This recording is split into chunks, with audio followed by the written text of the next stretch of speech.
Cinema వస్తుంది కదా, so ఎలా ఉండబోతుంది అనుకుంటున్నారు? బాలయ్యకి అసలు తిరుగులేదన్న, ఎక్కడున్నా కానీ బాలయ్య తోపు అంతే. ఏపీ తెలంగాణ మొత్తంలో బాలయ్య బాబే తోపు. సో ఇప్పుడు మన ఎన్టీఆర్ గారి దేవరా సాంగ్ వచ్చింది కదా, సో ఎలా అనిపించింది? దేవరాజం బాగుంది, చాలా బాగుందన్న. కాకపోతే ఈ ఎక్స్పెక్టేషన్స్ హైలో పెట్టుకొని చూడకుండా మామూలుగా చూస్తే చాలా బాగుందన్న. అసలు ఆ గ్లిమ్స్ వచ్చిన తర్వాత సినిమా మీద మీ ఎక్స్పెక్టేషన్స్ ఎలా ఉన్నాయి? నేను చూడలేదన్న సరే. అంటే దేవరాది గ్లిమ్స్ వచ్చింది కదా, ఓకే ఓకే, డైలాగ్స్ తో, అది ఎలా అనిపించింది? సూపర్ అన్న. అసలు టాలీవుడ్ ఇండస్ట్రీలో నెంబర్ 1 ఉంటుంది దేవరా. సో బాల సినిమా ఎలా ఉండబోతుంది? బాలయ్యకి అసలు తిరిగే లేదన్న.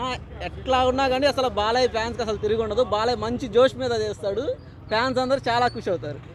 ఈసారి గెలిస్తే మినిస్టర్ అవుతాడా బాలయ్య? ఖచ్చితంగా అన్న, ఈసారి మినిస్టర్ పక్కా అవుతాడు. వన్ వర్డ్ లో బాలయ్య గురించి ఏం చెప్తారు? జై బాలయ్య, తిరుగులేదు, జై బాలయ్య. యాంటీ ఫ్యాన్స్ ట్రోల్ చేస్తుంటారు కదా, బాలయ్య ఫ్యాన్స్ కొడతారని, వాళ్ళకి ఏం చెప్తారు? అలాంటిదే ఉండదు అన్న, అసలు ఛాన్సెసే లేవు. Okay, right, thank you.